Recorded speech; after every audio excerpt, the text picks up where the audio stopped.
cumpliendo la gran comisión de nuestro Señor Jesucristo de, por tanto, ir y hacer discípulos a todas las naciones, enseñándoles que guarden todas las cosas que os he mandado. Gracias, Pastor Raúl, por guiarnos en este tiempo de Santa Cena. Gracias porque nos hemos recordado a través de la palabra y de este acto de comer este pan y tomar este vino, ese sacrificio maravilloso, perfecto, completo que Cristo realizó en la cruz del Calvario. Ese sacrificio es lo que el apóstol Pablo le llama la gracia de Dios se ha manifestado, se ha revelado, se ha dado a conocer. De eso estamos hablando en el libro de Tito.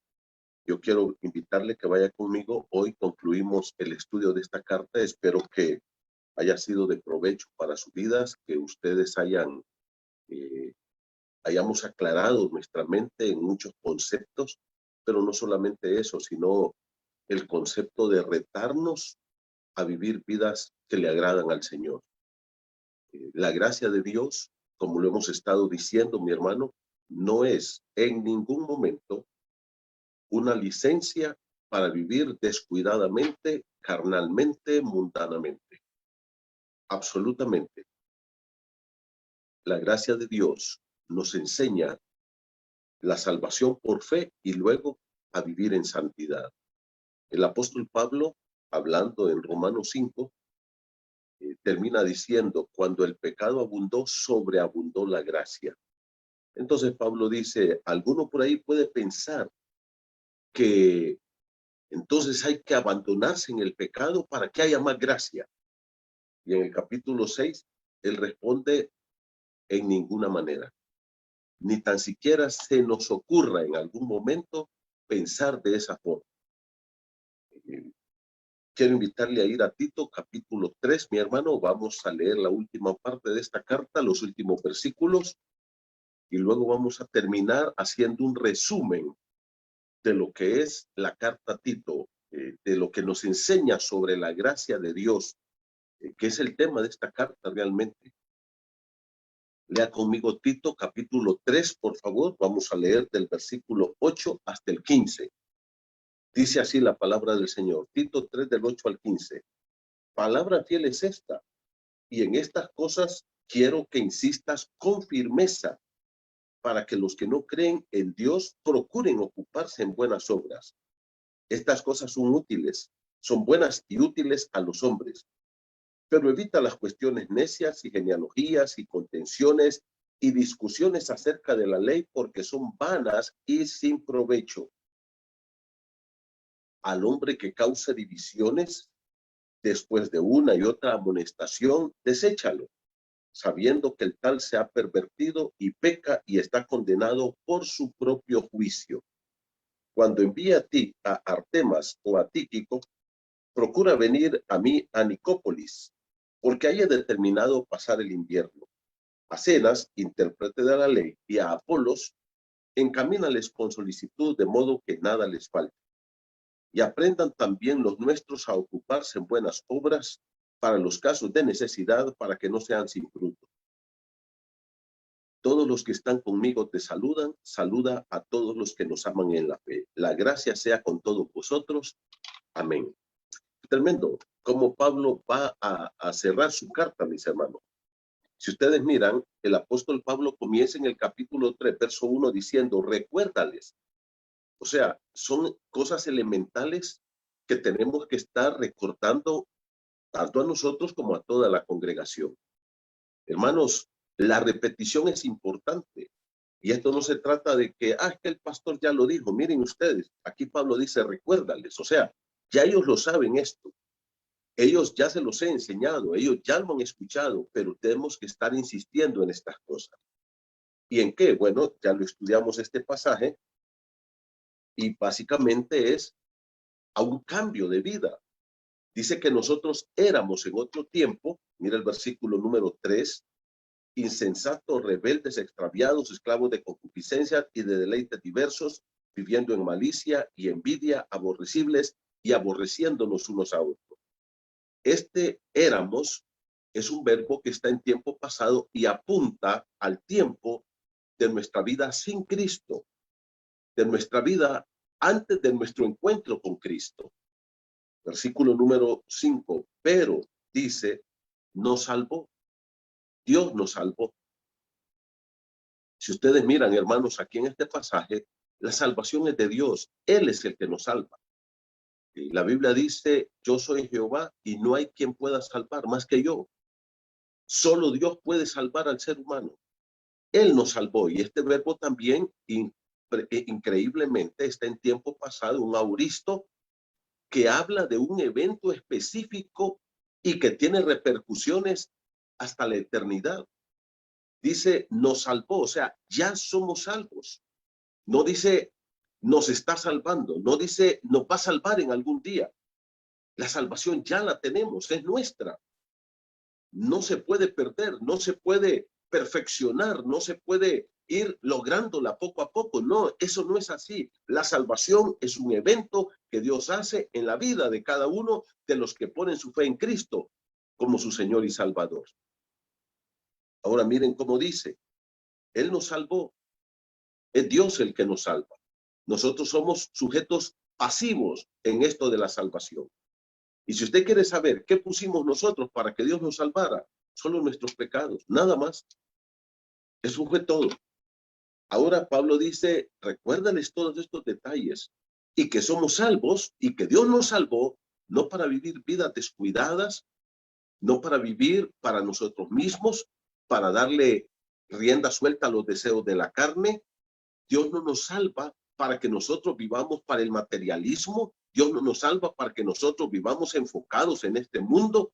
Nos salvó para que nos enfoquemos en la eternidad, con los pies en la tierra, pero la mente y el corazón a la expectativa de que vamos a estar con Cristo en algún momento, lo más pronto que ustedes piensan. Luego entonces en el versículo 8 dice, palabra fiel es esta. Pablo dice, mire, estas cosas son de que se van a cumplir, de que esto es real, de que esto no es un cuento, esto no es una mentira, no es un engaño.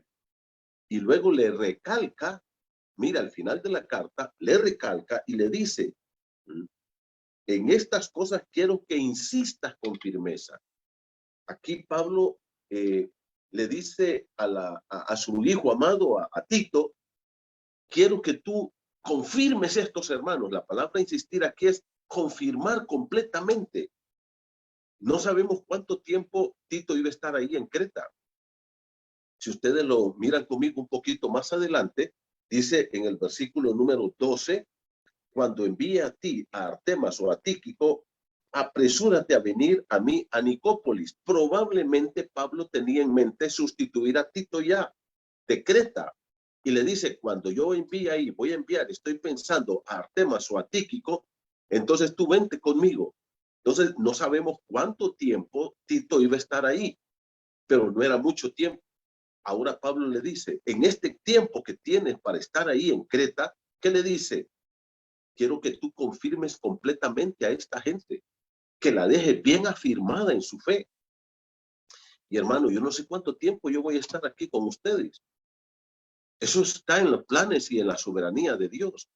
Pero hay algo muy importante, que queremos que ustedes cada día estén más firmes, más sólidos, más establecidos como cristianos maduros. Y por eso exponemos la palabra, esta palabra fiel, esta palabra verdadera, esta palabra absoluta, para que quede en sus mentes y en sus corazones. Y eso es lo que dice la palabra. Dice, quiero que insistas en estas cosas con firmeza. ¿Para qué? Para que los hermanos puedan impactar a un mundo que está yéndose cada día más al desastre. Mira el versículo número 8, dice, para los que no creen en Dios, para aquellos, dice, que todavía no han puesto su fe en Dios, que ellos puedan ver en nosotros una vida diferente, valores del reino eterno de Dios, puedan ver el señorío de Cristo en nuestra vida. Y por eso dice el verso 8, y este es el propósito, para enseñar la palabra al pueblo de Dios. ¿Cuál es el propósito? Dice, para que los que creen en Dios procuren ocuparse en buenas obras. Estos que creen, dice que crezcan, y luego que tengamos un impacto en un mundo que está lleno de angustias y preocupaciones, para que impactemos este mundo. Ahora, la pregunta es, ¿y para qué yo voy a tener una vida nueva? ¿Y para qué tengo que hacer buenas obras? Es importante aclarar aquí que estas buenas obras no son para salvación. Ya en el versículo 3, 4 y 5, Pablo le dejó bien claro que ya somos salvos. Estas buenas obras son para impactar a un mundo que está ahí perdido, que necesita ver cómo Cristo cambia y transforma vidas, hermanos. Nosotros tenemos que ocuparnos en buenas obras. Y fíjense que es interesante esto, que la Biblia siempre nos recalca que nosotros no somos salvos por obras, pero sí somos salvos para hacer buenas obras. Acuérdense lo que Pablo dice en el libro de Efesios capítulo 2, versículo 8 y 9. ¿Qué dice? Porque por gracia sois salvos por medio de la fe. Y esto no de vosotros, pues es un regalo, un don de Dios. Y luego en el verso 9 dice, no por obras, la salvación, no por obras, somos salvos, dice, por la fe, por la gracia de Dios, no por obras, ninguna obra nos va a salvar, para que nadie se gloríe. Ahora, el verso 10 aclara el punto. ¿Qué dice? Somos salvos para buenas obras, las cuales Dios preparó de antemano para que anduviésemos en ellas. Y aquí la buena obra, hermano, tiene que ver con todos los aspectos de mi vida. Tiene que ver con mi testimonio ante el mundo, con un cambio. Como lo dice en el verso 3, nosotros éramos, pero no solamente asunto de un cambio de manera de conducta, de comportamiento, sino estar dispuesto a hacer cosas que glorifiquen al Señor, ayudar al prójimo, ayudar al necesitado, trabajar en la obra del Señor. Todas estas obras buenas que adornan nuestra vida como salvos ya, como perdonados. Dice que se ocupen. Ahora, ¿con qué propósito? Por ejemplo, yo aquí en mi colonia tengo que dar un buen testimonio y hacer buenas obras para mis vecinos, para impactar sus vidas.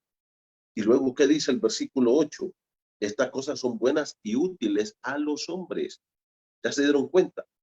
Es útil para los que no conocen a Cristo. Primero para mí, lógicamente, pero luego también para quién? Para impactar la vida de todos los seres humanos. Que la gente que me mire a mí diga, hombre, ese es un hombre de Dios. Hay algo diferente ahí. Yo lo quiero tener. Es lo que Jesucristo nos dijo en el Sermón del Monte. Vosotros sois la sal de la tierra. Una de las cosas de la sal es que produce sed. Cuando yo tengo una vida transformada, cambiada, de buenas obras, de verdadera piedad, de un amor genuino para mis vecinos, mis amigos, mis compañeros de trabajo, voy a producir sed en ellos. ¿Qué sed? Hombre, yo quiero tener lo que este tiene. Yo miro que en las reuniones, este compañero de trabajo viene con su esposa, que le es fiel, que aquí en la empresa no anda enamorando a las chicas, no es un hombre que anda ahí piropeando y haciendo una amistad no sana con las chicas. Este tipo vale la pena. ¿Qué será lo que tiene? Yo miro que él es feliz con su esposa y yo no soy. Yo quiero tener lo que él tiene. Entonces, esto impacta a los hombres, hermanos. ¿Se dan cuenta? El testimonio es una vida transformada, como lo dice el verso 3 y 4 y el verso 5, con unas buenas obras van a impactar la vida de las personas.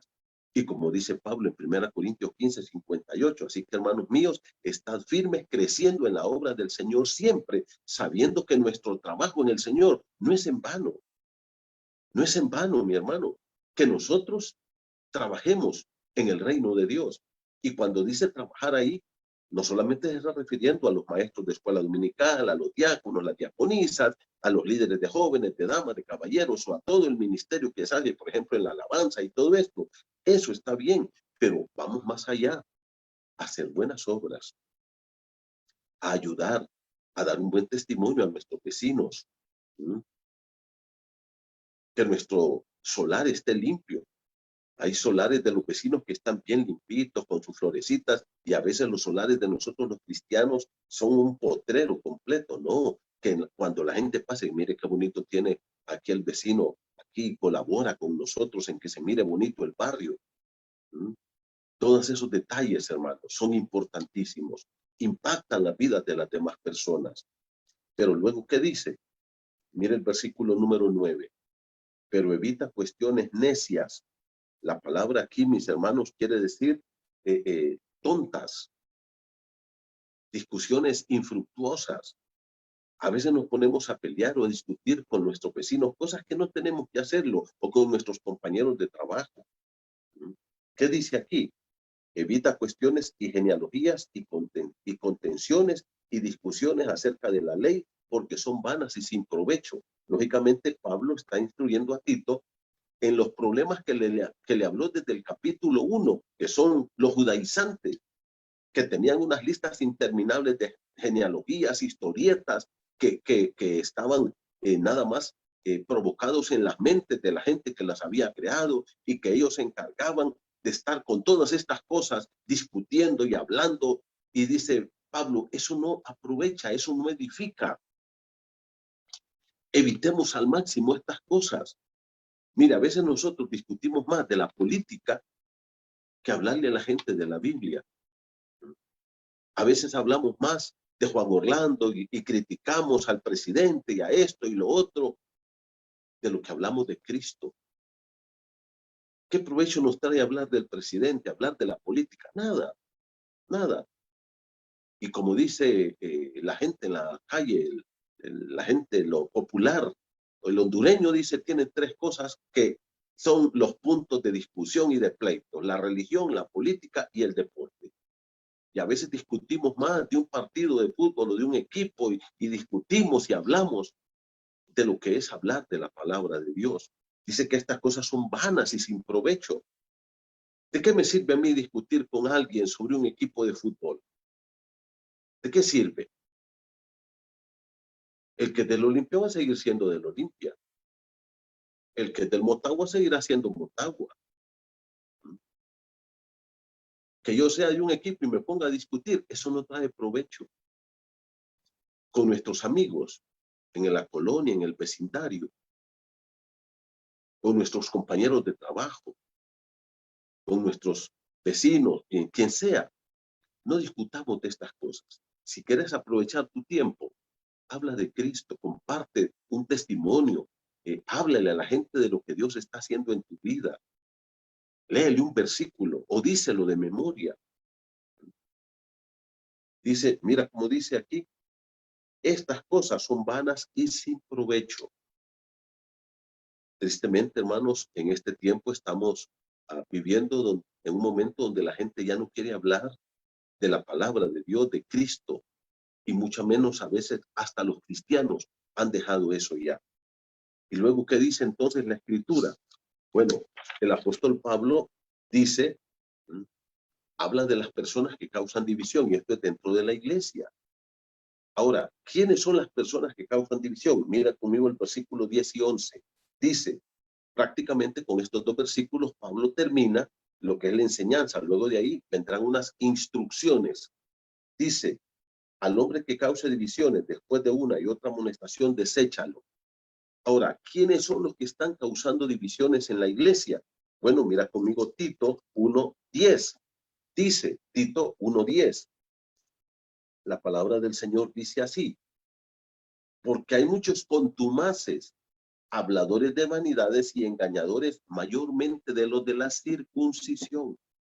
Estos que estaban causando divisiones eran los judaizantes que estaban metiendo doctrina falsa en la iglesia. Y hermano, mire, no hay cosa que nosotros debemos cuidar, que nadie nos vaya a meter doctrinas falsas en la iglesia. Y la gente que llegue a la iglesia con este tipo de doctrinas extrañas a la palabra de Dios, con este tipo de prácticas que no están sustentadas con la Biblia, no podemos tolerar eso. Ahora, aquí estos que causan divisiones, justamente son ellos, pero ahí también habla del otro grupo que les estaba hablando. Mire cómo dice, versículo número 15, todas las cosas son puras para los puros, mas para los corrompidos e incrédulos, el otro grupo era este grupo de incrédulos, que ellos decían que se habían convertido y se habían metido a la iglesia y estaban ahora apartando a la iglesia a prácticas inmorales. Versículo número 16. Profesan conocer a Dios. Estos corrompidos, estos que no han nacido de nuevo. ¿Qué dice? Pero con los hechos lo niegan. Ahora, aquí tenemos entonces las únicas dos razones por las cuales nosotros tenemos que ser firmes e incluso llegar a decirle a una persona, usted queda fuera de nuestra congregación. No puede continuar aquí. Uno, gente que nos esté metiendo mala doctrina. Y en este tiempo, hermano, por favor, tengamos tanto cuidado con esto, porque la falsa doctrina está corriendo vertiginosamente en lo que se llaman iglesias evangélicas. Movimientos completamente aberrantes, movimientos completamente antibíblicos, experiencias que no tienen nada que ver con la doctrina de la palabra, pensamientos e inventos humanos que se están filtrando a la iglesia del Señor. Hace muchos años atrás, yo estaba platicando con un grupo de pastores en una reunión, eso fue ahí en el sur de Honduras, eran pastores muy amigos míos, y comenzaba a venir ese movimiento que empezó con este predicador Benny Hinn, que ponía la mano y la gente caía y agarraba el saco y le hacía así, la gente se iba y empezaron con ese movimiento muy fuerte. Y como que se empezó a poner de moda este tipo de movimiento. Y luego entonces, en esa plática, comenzamos a hablar de esto con estos pastores. Y habían de todas las denominaciones, varios ahí que eran muy amigos míos. Yo les decía esto, mira, la Biblia habla que la iglesia es el redil del Señor, pero el redil era un muro de piedra que protegía a las ovejas, pero tenía un problema, el redil no tenía puerta. ¿Y quién era la puerta? Era el pastor se ponía ahí para cuidar, primero, que no se salieran las ovejas, y segundo, que no entraran los lobos rapaces a comerse las ovejas. Y yo les decía a estos pastores, nosotros somos los que estamos en la puerta de la iglesia, los pastores. Y todo lo que entra a la iglesia es porque nosotros lo dejamos entrar. Es porque nosotros lo permitimos. Y Pablo le dice a Tito, y se lo dice con contundencia, a esos hombres que están metiéndose a la iglesia de los judaizantes, o sea, de estas falsas enseñanzas, y con una vida pecaminosa que no quieren cambiar, habla con ellos, confróntalos, y si están dispuestos a continuar en sus errores, en sus doctrinas falsas y en sus prácticas pecaminosas, deséchalos, deséchalos. En una iglesia del sur también, había un chico que empezó llegó a la iglesia y comenzó a tomar un liderazgo dentro de la juventud, era un muchacho joven. Y si yo les dijera el nombre que tenía este chico, ustedes se pondrían asustados. Tenía un nombre maravilloso, uno de los nombres de Dios, era el nombre de este muchacho. Pero empezaron los jóvenes a acusarlo y fueron descubriendo que era homosexual. Era homosexual. Y en ese momento el pastor comenzó a hablar con él, los ancianos lo confrontaron y al final él les dijo, mire, yo soy así y yo no voy a cambiar si ustedes no me aceptan. ¿Y qué le dijeron? Usted queda expulsado de la iglesia. Y me pareció una excelente decisión sustentado en lo que dice la palabra del Señor.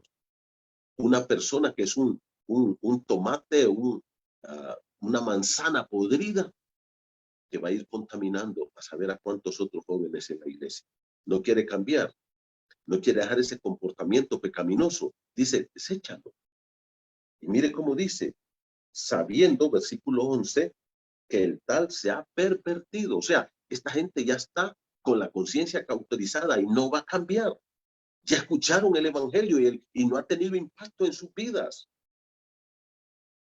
¿Cuál es el punto entonces?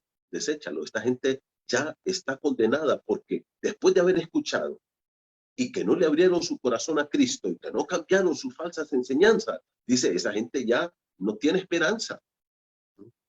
Y luego entonces, hermanos, el apóstol Pablo termina dándole algunas instrucciones ya muy particulares a Tito. Por ejemplo, aquí habla de 4 personajes. Uno de ellos, Artemas, dice en el versículo número 12, cuando envía a ti Artemas o a Tíquico. Artemas solo aquí se menciona en la Biblia, hermano.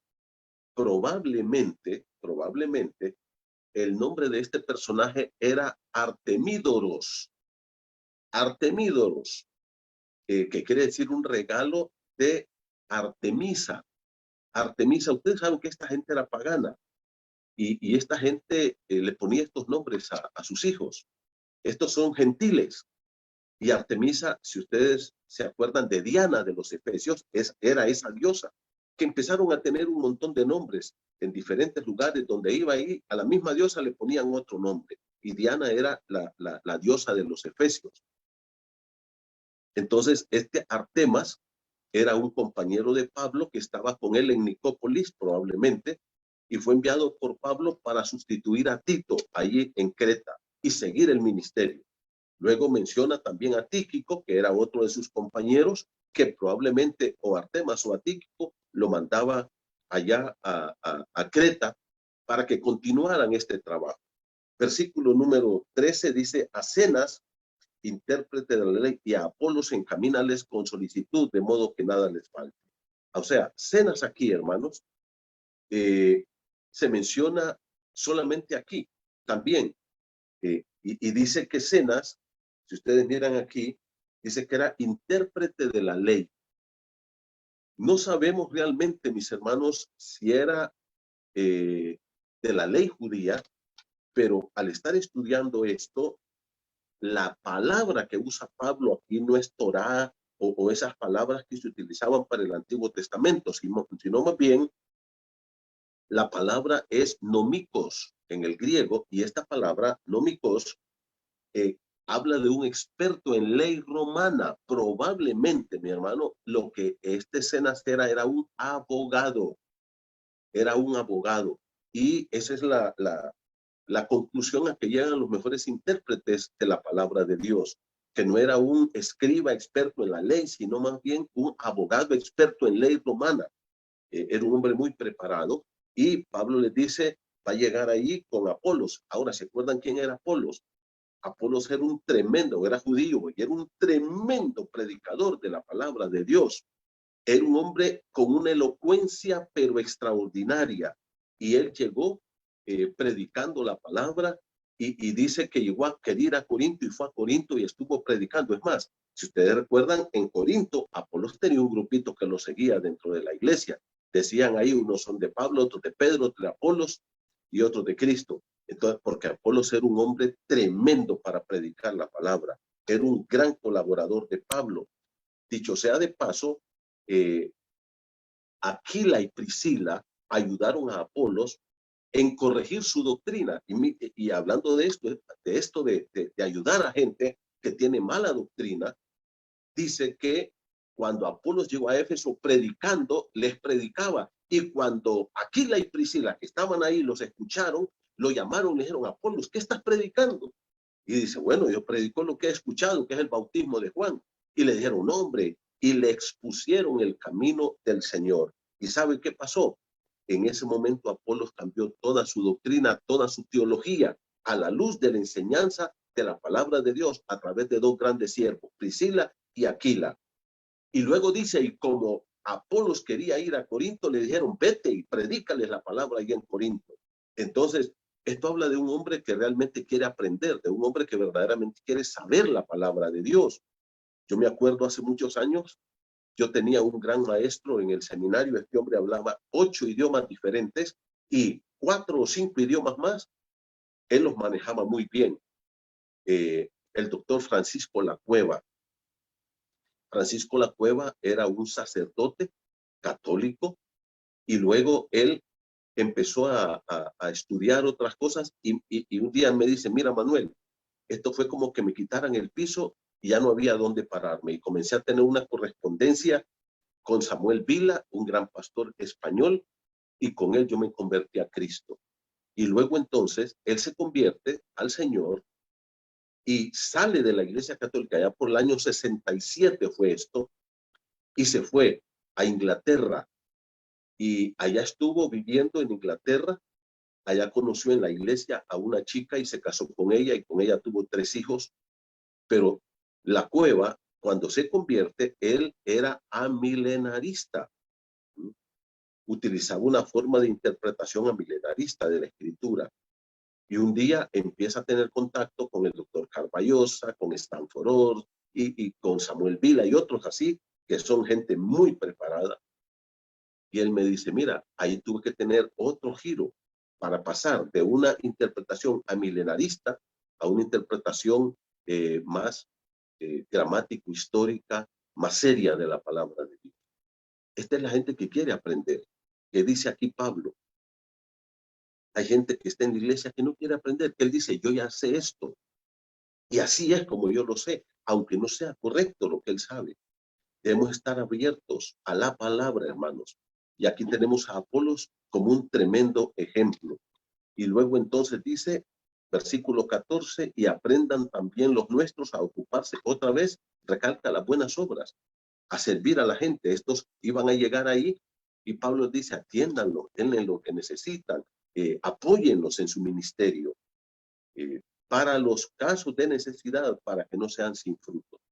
Hermanos, compartamos en la obra de Dios. Es parte de nuestras buenas obras. Dar nuestras ofrendas, dar nuestros diezmos, ayudar al pobre, compartir con el necesitado. Y termina entonces la bendición final. Ahora, hermanos, ¿cuál es el resumen de toda esta carta? Bueno, termino con esto. La carta a Tito nos recuerda que la gracia de Dios enseña a la iglesia a vivir, a comportarse y a predicar la verdad de la palabra de Dios. Para mí, ese es el resumen de la carta de Tito. Lo repito, ¿cómo podemos resumir este pensamiento? La gracia de Dios enseña a la iglesia a vivir, a comportarse y a predicar la palabra de Dios, la verdadera palabra de Dios. Pasaje clave, Tito 2:11, porque la gracia de Dios se ha manifestado para salvación a todos los hombres. Y aquí termino diciendo 5 cosas que aprendemos en el libro de Tito sobre la gracia de Dios. Primero, la gracia de Dios se mira, se ha vuelto visible en la persona del Señor Jesucristo. Y eso es lo que dice Tito 2:11, porque la gracia de Dios se ha manifestado. Ahora, ¿había gracia en el Antiguo Testamento? Sí, pero Pablo ahora dice, la palabra de Dios ahora dice, hoy la podemos ver, porque esa es la palabra ahí, epifanía, se hace visible. ¿Y cómo? En la persona de Cristo. Segundo, la gracia sola salva. La gracia sola salva al pecador de su pecado, al hombre irredento. La gracia sola es suficiente para salvar, porque la gracia es Cristo. ¿Y qué dice Tito 1:11? La gracia de Dios se ha manifestado para salvación a todos los hombres. Solo la gracia puede salvar al ser humano. Fuera de la gracia no existe la salvación, ni en las buenas obras, ni en el bautismo, ni en cuidar los ritos de una religión, ni en decir yo tengo esta o la otra religión, ni en portarnos bien, ni en guardar la ley. Nada puede darte la salvación. Solo la gracia de Dios, que es el favor de Dios que nosotros no merecemos. En tercer lugar, solo la gracia de Dios puede justificar al pecador. Nadie más. ¿Y qué quiere decir justificar? Es declarar a una persona sin culpa. Sin culpa. Tito capítulo 3. Dice así el versículo 5. Voy a leer el versículo 6. El cual derramó en nosotros abundantemente por Jesucristo nuestro Salvador. ¿Para qué? Justificados por su gracia. Solo la gracia de Dios puede justificar al pecado. ¿Qué quiere decir esto? Traer la absolución total y completa de la culpa del pecado. Eso es justificación. Declarar a una persona legalmente sin culpa. En cuarto lugar, La gracia de Dios es el maestro que enseña al cristiano cómo vivir agradando a Dios. En otras palabras, como lo hemos estado enfatizando, la gracia de Dios no es una licencia para vivir descuidadamente en nuestra vida cristiana. Tito 2:11 dice literalmente, porque la gracia de Dios se ha manifestado, Tito 2:11, para salvación a todos los hombres. Y luego, ¿qué dice el verso 12? Enseñándonos. ¿Quién nos enseña? Es la gracia de Dios. La gracia de Dios nos dice que el sujeto de la gracia de Dios debe vivir en santidad. Todo lo contrario que a veces hemos escuchado en algunos hermanos o en algunos grupos que dicen, no, gracias a Dios que no estamos bajo ley, estamos bajo gracia y aquí podemos hacer y vivir como querramos. No es cierto eso. No es cierto eso. Esa es una mentira y engaño del diablo. La gracia no te enseña a vivir licenciosamente la vida cristiana. La gracia te enseña a caminar en santidad. La gracia me dice a mí que debo de ser agradecido con Dios. Versículo número 14, enseñándonos que, perdón, estoy leyendo Tito 2:12, renunciando a la impiedad y a los deseos mundanos. La gracia me enseña que hay una vida sucia, pecaminosa que yo tengo que tirar. Pero también, por otro lado, me enseña que hay una vida santa que yo tengo que vivir. Que dice que vivamos en este siglo sobria, justa, piadosamente y aguardando la esperanza bienaventurada y la manifestación gloriosa de nuestro gran Dios y Salvador Jesucristo. La gracia de Dios me enseña, dice, a vivir ¿cómo?